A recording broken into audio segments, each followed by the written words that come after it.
Lasso ataca a Bukele para desviar la atención. Sin rumbo se encuentra la presidencia de Ecuador en manos de Guillermo Lasso, quien no logra superar el cronograma de crisis sucesivas sin resolver que aqueja al país desde su llegada al poder el año pasado.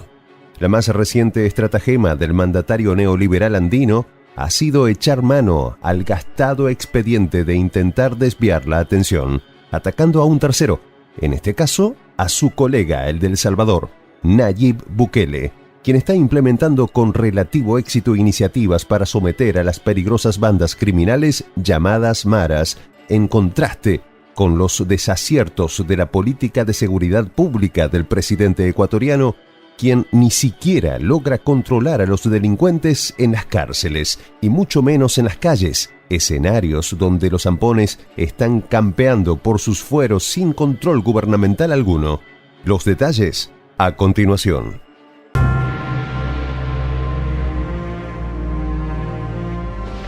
Voz de la Patria Grande.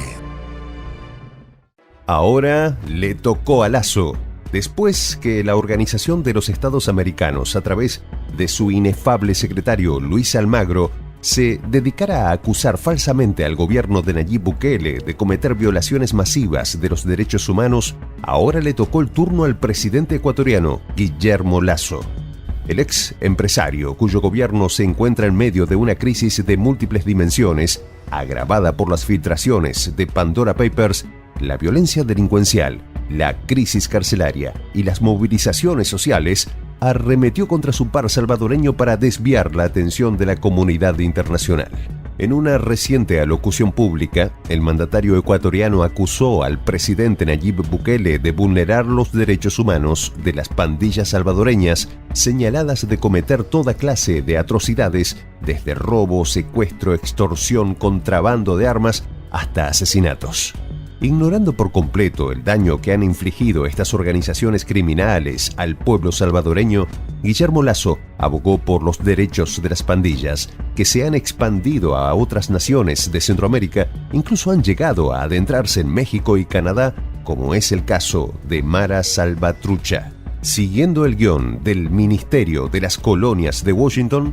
el mandatario neoliberal también arremetió contra las medidas adoptadas por su homólogo salvadoreño para frenar la escalada de violencia en la nación centroamericana. Recordemos que el pasado 27 de marzo, el Congreso de El Salvador aprobó, a petición de Bukele, un régimen de excepción que incluyó la suspensión de un conjunto de derechos constitucionales tras una escalada de asesinatos que se cobró la vida de más de 80 personas. Irónicamente, esta medida fue criticada por el presidente ecuatoriano, quien además cuestionó el trato que el gobierno salvadoreño le ha dado a los más de 22.000 pandilleros encarcelados, acusados de ser el brazo armado de la oposición salvadoreña. El mismo hombre que semanas atrás criminalizó las movilizaciones sociales en su país, ahora se muestra profundamente preocupado por las condiciones en las que se encuentran estos pandilleros en las cárceles salvadoreñas. Sin colchonetas y durmiendo en el suelo, dijo Lasso.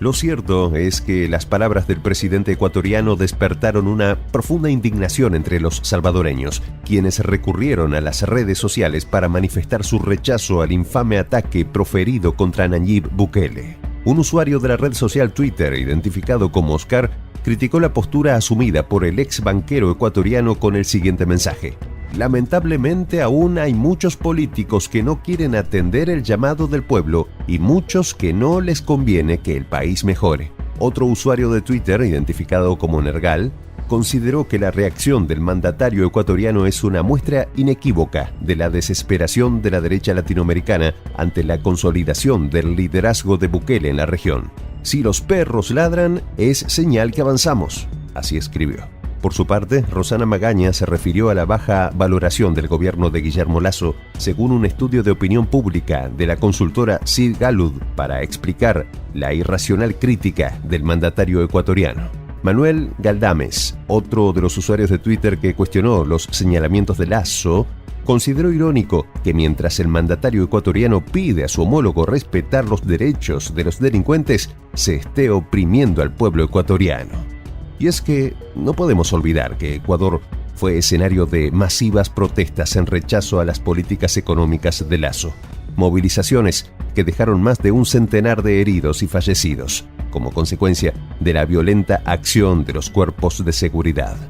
Era de esperarse que tanto los ecuatorianos como los salvadoreños reaccionaran con profunda indignación en respuestas a las críticas de Lasso, quien ha demostrado su incapacidad para asumir la función básica de garantizar la seguridad de su pueblo. Durante la presidencia de Guillermo Lasso, Ecuador dejó de ser el segundo país más seguro de América Latina y pasó a ocupar el 18º lugar entre los 21 países de la región, según el Índice de Paz Global. Solo en el año 2021 se registraron más de 2.400 asesinatos en el país andino, cifra que equivale a 14 homicidios por cada 100.000 habitantes, la tasa más alta en décadas, que prácticamente duplicó las cifras registradas durante el periodo anterior. Pero los datos más recientes reflejan un deterioro aún mayor de la situación en materia de seguridad, pues entre los meses de enero y abril de 2022 se contabilizaron 1.200 muertes violentas, según datos de la Policía Nacional Ecuatoriana. Es así como el país, que hasta hace poco más de un lustro era considerado el más seguro de Sudamérica, durante el gobierno neoliberal de Lasso, ha visto surgir formas inéditas de violencia como la aparición de cadáveres en las vías públicas, vehículos bombas o la explosión de drones. Y en este mismo contexto no podemos olvidar el estallido de la barbarie carcelaria en Ecuador, con sangrientos amotinamientos en varias cárceles del país andino a lo largo del año 2021, que se cobraron la vida de más de 250 privados de libertad. Cifras que demuestran que el gobierno de Lasso ha perdido el control del país, que ha sido profundamente penetrado por organizaciones narcodelictivas que se han enquistado en el tejido social de los barrios y las ciudades. Ante esta realidad, Lasso intenta desviar la atención de la comunidad internacional, atacando los logros del gobierno de Bukele en materia de seguridad, como el famoso Plan Control Territorial, que ha permitido el rescate de las zonas históricamente controladas por las maras. Bukele lanzó este plan al inicio de su mandato en 2019 para frenar las fuentes de financiamiento de las pandillas, recuperar las zonas dominadas por la delincuencia y generar oportunidades de desarrollo para la población y particularmente para los jóvenes. Lo cierto es que, pese a la andanada de acusaciones contra el actual gobierno salvadoreño, la población reconoce en todas las encuestas de opinión nacionales e internacionales que El Salvador dejó de ser uno de los países más violentos del mundo desde la llegada de Bukele. Soy el